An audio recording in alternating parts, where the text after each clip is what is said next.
Today is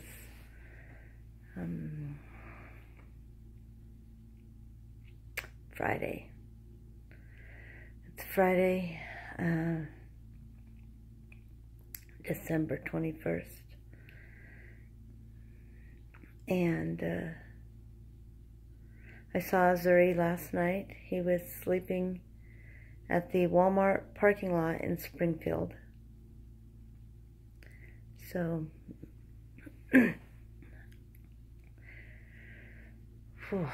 when I first pulled up and saw him there, I was like actually kind of excited because this whole time I believed that he had been planning the move out all along and intended to screw me over all along, and to see him at the Walmart and not shacked up with somebody was like a relief. But then I pulled up and knocked on his window, and he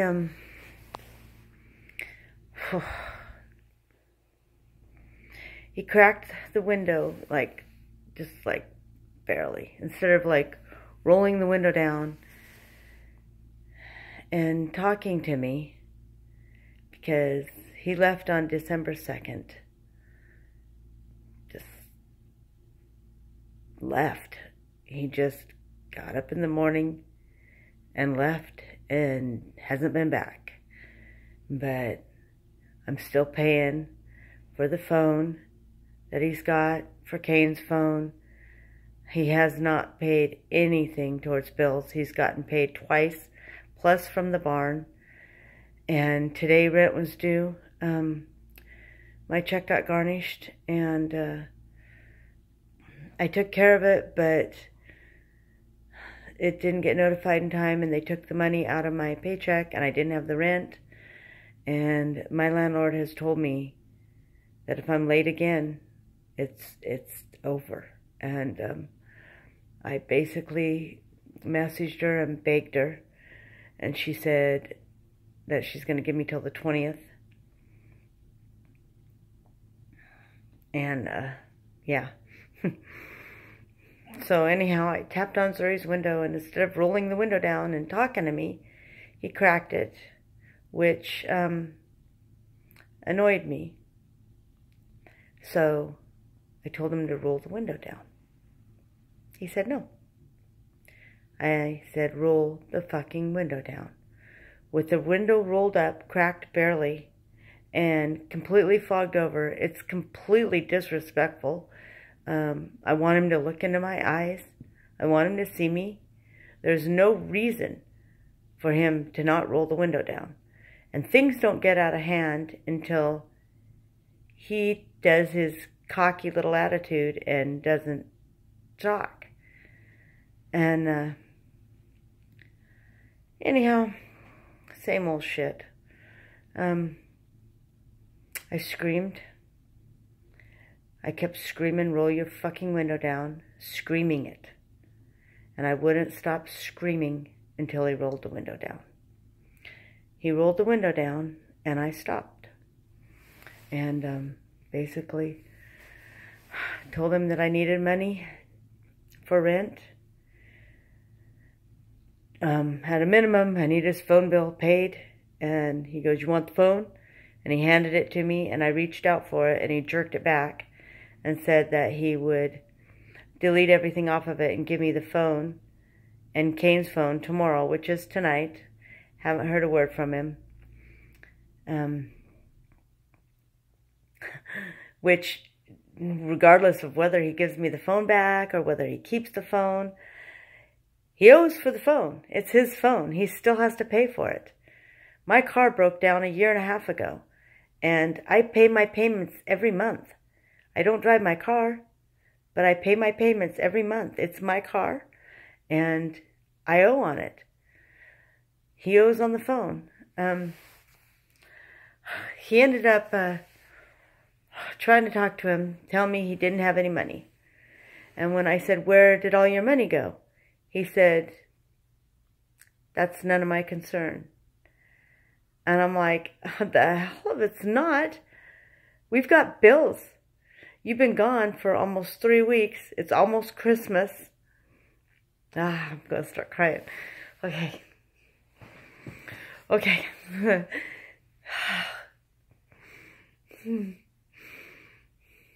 Okay.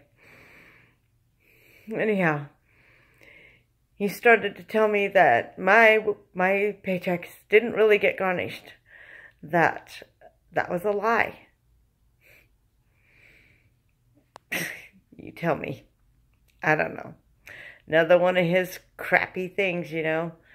And regardless, who cares? Who cares if my paychecks got garnished or didn't get garnished? Bottom line is, he owes money for bills. Whether I got garnished or whether I didn't get garnished doesn't mean he doesn't still have to pay on his bills. I did get garnished, and could care less what he thinks. He's fucking touched. He then goes on to fucking ask me if I watched my video, my last video. I said, yeah, I made it. Well, you need to watch it again. And then he flipped out about something and took off, squealing out of the Walmart parking lot. I jumped in the car and followed him. He was in a residential area, like hitting 80 miles an hour in the fog. Went past Kane's house and through this residential at 80 miles an hour, past Jasper store, out onto Jasper Road. Heavy fog, and there's no way.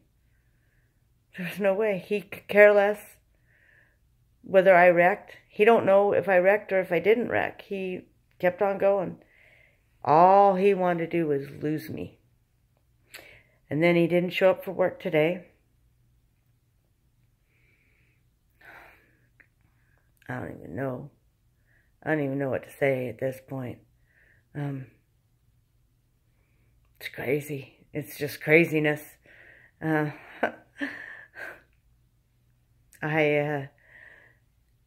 talk about the law of attraction and thoughts become things and shit. And it's like, never in a million years, never did I think that the shit he puts me through would happen. And that high-speed chase last night, and then not checking on me to see, you know, did I wreck? Did I not? Am I okay? You know, and acknowledging what he did and how he went about things and how he could have done things. And I think a lot about what he's put me through and what he's done to me. And I was sitting at Sherry's the other day. I had to take Justin into work because we don't have anything to drive. And I took him to work, and then I had to wait till 9:30 till I went to work. I got called into work on my day off, and I was sitting at Sherry's, and I saw a dishwasher guy going back in the back. And as I'm sitting there and while I'm watching the workers, and I see this guy go back to the back with pots and pans and stuff, or dishes or whatever, I don't know, a tub with stuff going to the back. It just hit me. All of a sudden, I started remembering, like, being out to eat with Zuri. And I remembered being at, I think it was Applebee's. I'm pretty sure it was an Applebee's. We were eating, and he was accusing me of knowing the waiter. And we went down a couple times and sat at Applebee's, and he wanted me to make myself visible. So when this waiter came out, he wanted him to see me, and he was hiding in my car. He's done shit like that. I've just been thinking of all the stuff I put up with. All the crazy that he did. And I tolerated it, and I took him back, and I forgave him, and he never apologized. It's like, that's just one of them. It's like, there's so many things, so many sideways things that he's done to me, that he's accused me of, that he's said. And it's like, last night when he started wigging, it's like, I remember all the things.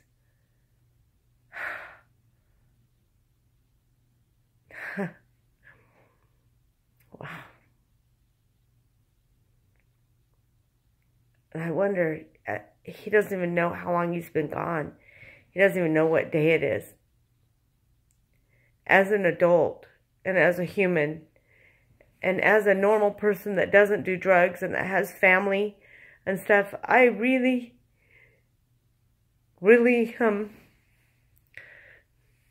holidays and family and life are so important to me. And I don't have a single present for anybody. And I have a tree because Justin went and got us one. And Justin's been decorating, and my truck, my dually, Justin, he fixed the hitch, he fixed the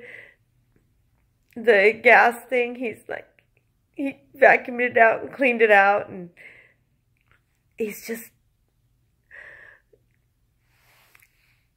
he fixed the red truck, he fixed the carburetor from leaking. And I look at my black truck, and I look at the big crack in the window. I look at the dash that's smashed, my door that's broken, all that Zuri is damaged through his violence and tantrums, and Justin comes in and fixes. I look at the holes in the doors of our bedroom and bathroom. And Justin wasn't even there a week. He fixed our living room door. He's like, I can't talk anymore.